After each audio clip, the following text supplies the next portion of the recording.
I don't need to have like 12, 15 pepper plants. This is crazy. Hey, I'm Stefan. Welcome to Zone 5B. It's 7 o'clock in the morning. Let's go check out the garden and see what's poppin'.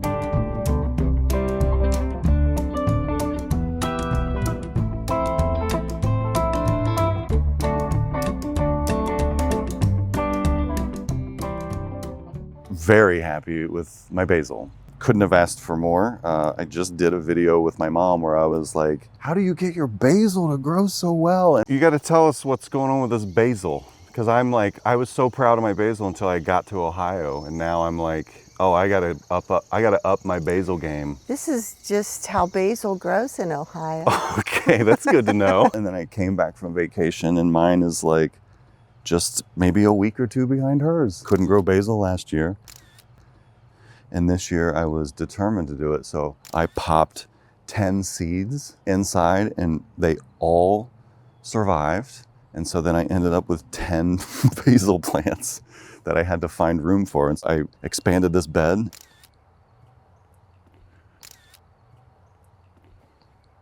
And just grew these in the ground. And so I've been kind of leaving them alone, making sure they have plenty of water and fertilizing, every 2 weeks with like a half strength fertilizer, but it's happening.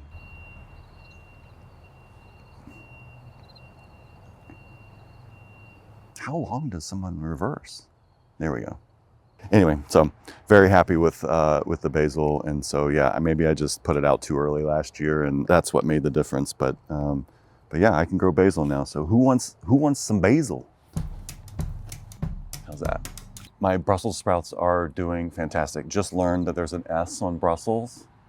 Been writing that incorrectly for a long time, so sorry about that, of course.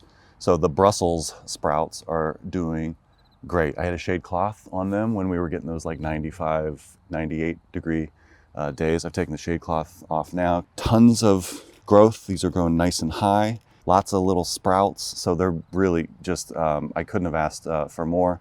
Transplanted this small one early in the season because I had one that got scorched and I had to cut it and remove it, and this one just never really caught up, so I should have just left it. But of course, when you try to make things aesthetically pleasing in a garden, it never works out exactly how you'd like. Here's the secret to getting brassicas to grow really big and to look really beautiful. Dipple dust. It's an organic insecticide, so it's if you're doing fully organic gardening, it's totally fine to use. You mix the powder with the water and just spray the leafy greens, especially the new growth. Brassicas attract moths, and they also eat holes in all of the leaves, and so then it doesn't grow very well. And so dipple dust just immediately eradicates any kind of insect that's doing that, and so that's how these have grown almost perfectly. Usually with these brassicas, you get these like holes, right? This kind of thing. Tons of holes all over the whole plant. And I've been using the dipple dust religiously after every rain, and there are no bug bites. Do they die? Yeah, it's an insecticide. So yeah, so it kills the bugs. Any brassicas that I grow, and then early on with the ground cherries, I sprayed them on their leaves because I noticed that the ground cherries were getting holes as well. And I think that saved my plants this year because we have an amazing ground cherry growth as well. So it can kind of be used on anything. But then all you got to do is just make sure you rinse it off and it's really safe. Pepper tomatoes. Peppers are doing much better. They're growing, they're getting more green. We're running out of time. So I am gonna put just a little like hoop house over just some PVC pipes and plastic to extend the season a bit. Grow bags this year have been incredible. Thai chili, Fred's dwarf tie-dye, and even lavender. I think grow bags are going to be a big part of my season next year. We're going to do fewer peppers, but in more grow bags. So then I think that I'm going to get better harvest because this is crazy. Like we have so many Thai chili peppers. We don't know what to do with them. I'm drying them. We're throwing them in all kinds of food, and so like what the hell are we supposed to do with all this? So like 1 Thai chili, 2 or 3 green or red chili, like New Mexico green chili, and then maybe a jalapeno and then a fun one. But I don't need to have like 12, 15 pepper plants. This is crazy. All right, let's do tomato. This was my sunflower project, and so I did a short little video on it.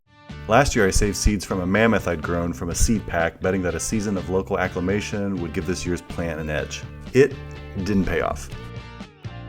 Tons of like compost, and just really tried to baby both of these. It grew pretty well. Like, the leaves are nice and big, lots of green, but the bloom didn't do too well. I think it's a mixture of cross-pollination with a smaller variety from somewhere in the area, or it was a little bit of weather related, or maybe a little bit of both. These are the only two emotions I'm capable of. Okay, check this out. This is the teddy bear sunflower. I'm so excited about this, and it is like finally blooming. There are tons of heads on it. It looks amazing. I feel like I did a great job growing it. As soon as I get a bloom, I'm going to create tons of videos on it, because I think this is going to be like the thing that I think about from the 2026 season. So yeah, teddy bear sunflower. Why is that so exciting compared to the other ones? Well, because the bloom on it is just really incredible. And, I like these kinds of like cross-pollinated hybrid plants when people are, kind of creating, this is almost kind of a Frankenstein plant. Like, people have been messing with seeds and pollination and that kind of thing. And I like that. I like to see like what nature is capable of with human intervention. And is it supposed to be short like that? Yeah, this is a dwarf. And so I'm like obsessed with dwarf varieties of all different types of vegetables and flowers this year. So dwarf plant gardening has made it more accessible for city dwellers. So you can kind of see that there's a little bit of a sunflower bloom in here. So yeah, that's looking good. And then the rest of the plant is essentially dying, right? But I'm keeping it here because the beans have started to grow over the sunflower. And so I'm letting the sunflower act as kind of an extension of a trellis. Dahlias, tubers, dahlias, tomato. Look, it's my first dahlia. How exciting is that?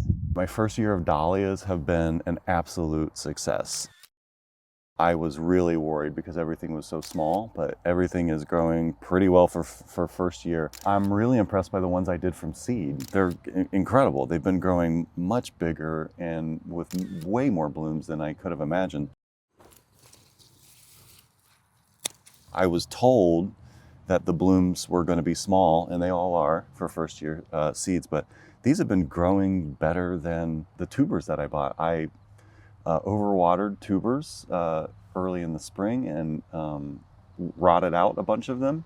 But the ones that did survive have not bloomed anything yet, and they're not any taller than any of the other ones. And I've got these amazing dahlias that are growing so great. They get tons of shade, and they're getting tons of blooms, and they are all from seed. And they were like the reject seedlings that I just got. Like, I just didn't have any room for, and I just threw them in the bed.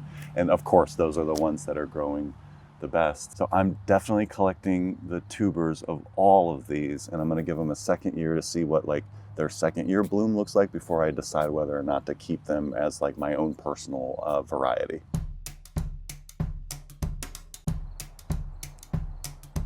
I will say this though, that like the garden was really hard to keep watered this year. Last year it didn't seem so bad. Maybe it was because I was just using raised beds, and the raised beds didn't dry out as fast because they didn't have as much sand. We have sandy soil here. And so Dana, you can attest to this. When I went on vacation for 12 days, you were out here every single day watering, and it was like legitimately bone dry sand. And so I think that's the biggest thing here, is that like I can't keep stuff watered. So drip line, that kind of thing, I guess, is going to be the next step. We haven't really talked about the peppers at all, but we can do that real quick and then be done. Is that all right? This is my cherry tomato that I thought was a Big Zac hybrid. And so I just grew it all year long, and it was outgrowing the pot, and it was root bound, and it was a total mess. I was just like, what is happening? And I finally got it in the ground. I put it in early because I'm like, it's gonna die if I don't get it in the ground. And so it survived like 2 frosts.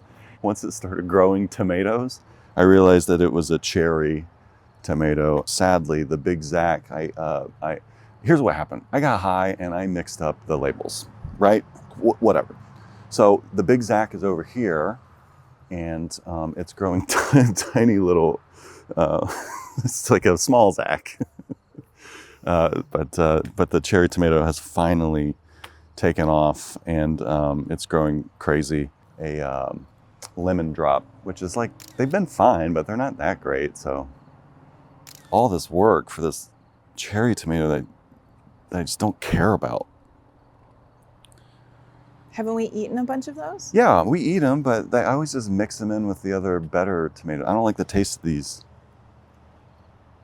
So it kind of sucks. Like, you have one and you're like, oh, I don't like this. And then you just have to have them for the rest of the season.